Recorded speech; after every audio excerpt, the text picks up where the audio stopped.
né? O Fluminense ontem ele entrou com muitas reservas, por assim dizer, né?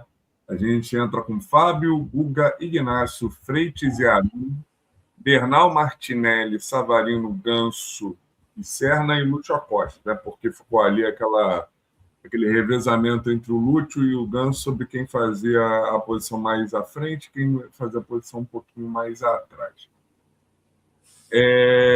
Vamos individualizar, sem culpa no Fábio nenhum dos dois gols, né? Inclusive, aquele pênalti não é necessariamente um pênalti que seria marcado em 9 de 10 situações. Ou você achou que o Fábio foi meio afobado, saiu errado? Não, eu achei até que o Fábio foi, pela experiência, né? Foi cauteloso. Ele sai recuando o corpo para não fazer o pênalti claríssimo. Aí o Vitor Roque malandramente deixa um pé, pega num joelho ali, numa canela do Fábio, entre o joelho e a canela. O futebol hoje se fala em intensidade para derrubar. Eu não vejo intensidade, eu acho que foi um toque sutil. Tem analistas de arbitragem que acham que foi pênalti, que acham que teve intensidade, inclusive, para derrubar, eu acho que não teve. Mas, se a gente pensar dessa forma também, não é um lance para VAR, porque teve intensidade, não teve, eu achei, não achei, o Caio Ribeiro não achou, o fulano achou, né, saindo um pouco aqui do clubismo nosso. Então, eu acho que o pior do lance é a falha do Martinelli, que não pode existir. Claro, seria um pênalti que possivelmente não seria dado para a gente, seria um pênalti que em outra ocasião o VAR chamaria para mudar a decisão do campo, aconteceria. O árbitro falou para o Fábio com todas as letras, isso eu vi, leitura labial. Foi tua mão que derrubou, foi tua mão. Então, quer dizer, o árbitro viu... O pênalti que o árbitro viu não foi o pênalti que aconteceu. Exatamente. Ele fala para o Fábio, inclusive o Fábio fala isso na coletiva. O Fábio, cara, mas eu não toquei a mão nele. Então, quer dizer, aí lá embaixo acharam um pênalti que o árbitro não viu, né? Mas é complicado. Eu acho que do lance ali, o Fábio não falhou mesmo, né? E o segundo gol não teve jeito, né? Talvez ele estivesse na bola e o Ignácio toca nela, ele desvia, enfim, uma fatalidade também, que desvia dele e aí mata o goleiro. E fez grandes defesas. Na nossa dupla de lateral, ontem a gente teve Guga e Arana. Apesar das notas do SofaScore beneficiando o Arana, por exemplo, uma nota 7, uma nota 6.4 para o Guga, eu achei exatamente o contrário na partida de ontem. Preferi a atuação do Guga do que a do Arana. Como é que foi a tua percepção ontem? Sem dúvida, também acho. O Guga fez uma partida, assim, mais uma partida muito boa mesmo do Guga. Não lembro dele ter falhado ou hesitado em nenhum lance. Diferentemente do Arana, tiveram jogadas ali que o Arana fez as decisões erradas, o lado esquerdo estava com dificuldade. O Guga não, o Guga jogou muito bem, o Guga foi na linha de fundo já no final do jogo, né? Colocou a bola ali para o Soteldo, o goleiro deles fez uma defesaça. Se é um outro goleiro, poderia tomar aquele gol. Também acho que o Guga foi melhor do que o Arana. O Arana, no segundo tempo, acho que deu uma melhorada, enfim. Conseguiu jogar mais, mas não foi melhor do que o Guga, não. Não foi um desastre, o Arana foi regular no jogo, mas o Guga foi bem melhor, eu acho. O Arana, na minha opinião, ele não foi a pior coisa que eu vi na lateral esquerda do Fluminense em anos. Não acho que cabe isso. Acho que foi uma partida nota 6 para o nível Guilherme Arana.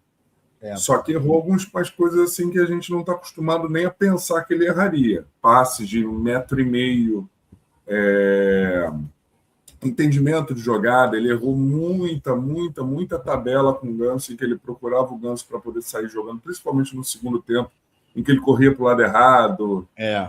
ele fazia com o corpo que ele ia para um lado e ia para o outro, ou então não conseguia devolver uma bola com uma qualidade e acabava sempre acionando a nossa dupla de zaga. E aí é a nota baixíssima das duas apresentações ontem. Ignacio e Juan Freitas, que jogaram numa situação que vai ser muito rara durante o ano, que é jogar contra uma dupla de ataque, ou seja, os dois estavam mano a mano, entre aspas, sim. E, assim, muito pouco a se salvar dos dois. Como é que você viu essa partida deles dois, cara? Bem ruim, bem ruim.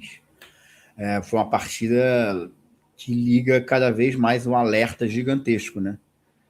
Que o torcedor passa a entender que talvez não precise só de um zagueiro titular, mas dois zagueiros. Não necessariamente dois titulares, mas um zagueiro e mais um, né? A partida foi muito ruim dos dois, muito ruim. E é impressionante, assim, como... Porque ontem foi uma partida ruim, e aí não foi nem no sentido que a gente costuma ver, por exemplo, do Freitas, que é uma partida ruim de tomada de decisão, de preciosismo, de errar um passe na saída de bola. Não, é de tomar duas canetas no jogo. O Freitas ontem terminou o jogo tomando duas canetas sendo completadas. Sabe? E na entrada da área, o cara consegue tomar duas canetas. Pô. E na primeira caneta que ele toma, o Ignacio também tá bailando em campo. Assim, é um cara que chega para não chegar. Não desarma, não faz falta. Aí ali no corpo a corpo com o Vitor Roque sucumbiu, sofreu demais, fez tanta falta até o momento que tomou um amarelo, de tanto que ele segurou o Vitor Roque, que é duro mesmo.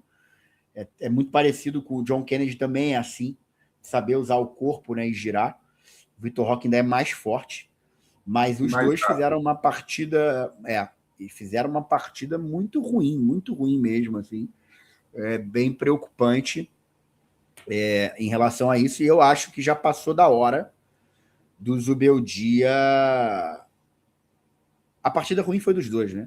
Mas já passou da hora do Zubeldia tentar aí James e Ignacio pra gente ver o que dá, entendeu? Não dá para tirar os dois, porque senão não tem quem entrar, essa que é a realidade. Mas... Pode cumprir. Diga. Não, fala aí, tu ainda prefere o Freitas ao Ignacio? Ou tem mais... Cara, não vou falar que eu prefiro, porque da partida de ontem dá para tirar muito pouca coisa boa, tá? São dois zagueiros altos. Então, assim, o que a gente esperava, jogando fora de casa contra o Palmeiras, é que a gente não desse mole na bola aérea. Isso é o que tem que ter sido falado durante a semana, de que vai ter uma exploração de bola aérea, vocês precisam ficar espertos nisso, beleza? Beleza. Agora, o Ignacio, sem velocidade e com menos recurso técnico do que o Freitas, que já não é um primor, tentou fazer a mesma coisa com a perna direita do outro lado. Então ficou mais evidenciado ainda o quanto o Ignacio ele é um zagueiro pior do que o Freitas objetivamente. Ele corre menos, ele salta menos e ele sai com a bola pior. Só que ele tem... de repente, uma visão espacial, ele sabe se colocar um pouco melhor e faz menos merdas capitais do que o Freitas. Aí a gente acaba colocando ele num parâmetro. Mas quando coloca um do lado do outro, é gritante. É gritante. Tanto que no próprio SofaScore, a nota do Ignacio é 6 e a do Freitas é 6,5, 6,4. Então, assim, até na estatística, tendo uma noção de que a partida foi horrorosa para os dois lados, é ruim. E aí, cara, o jogo ontem passa numa situação que a gente não vai ver durante um ano, que são dois atacantes de mobilidade, sem ponta, sem lateral extremamente utilizado para marcar, porque como não tinha ponta, pelo menos no primeiro momento, nem o René, nem o Guga, nem o Arana ficaram tão preocupados em segurar. Então ficou muito mano a mano. E no mano a mano, o Freitas tomou duas canetas do Flaco. O Inácio não viu o Vitor Roque. E aí a gente fica extremamente exposto. É aquela situação que quando vem um 2 contra 3 deles, eles estão em mais vantagem do que a gente que está com um jogador a mais. Porque eles vão vir com a bola dominada, correndo e vão conseguir driblar. Seja para fora, seja para dentro. Mas, enfim... Não, e assim, só complementando, porque eu concordo contigo, que você falou deles dois, mas o que eu penso hoje como composição de zaga é um tipo de zaga que a gente sempre viu a vida inteira, né? Que é o zagueiro técnico e o menos técnico, né? Eu vou dizer menos técnico, e aquele mais ruim de bola, né? Então, é o combate e cobertura. O cara que é mais bruto que dá a porrada e o cara que vai resolver o problema depois da porrada dada. E nesse meio termo você tem o falso técnico, que é o Freitas. Eu queria ver a composição Gemes e Ignacio, que era justamente essa, do Gemes ser o zagueiro técnico, que rompe linha, que sai, que puxa com uma bola maior, e de repente o Ignacio para quebrar a bola, porque não vai nem tentar fazer graça, do que o Freitas com esses erros capitais dele, né? Mas assim, eu entendo quando a gente olha e vê que praticamente eles dois estão no mesmo nível, né? Sim. Esse que é o grande problema. Eu acho que se a gente jogar... Qual é a minha solução hoje? Qual seria a minha solução hoje para Freitas e Ignacio e até colocando o próprio Gemes? Eu acho que é um time com 2 zagueiros que funciona muito bem num esquema com 3 zagueiros. São zagueiros de ataque e de saída de bola. Um joga mais pelo lado direito, o outro joga pelo lado esquerdo. Então, para que a gente conseguisse ter uma qualidade melhor e conseguisse utilizar eles melhores, eu precisaria que o Bernal afundasse muito mais do que ele afunda, virando quase um Marcão da vida.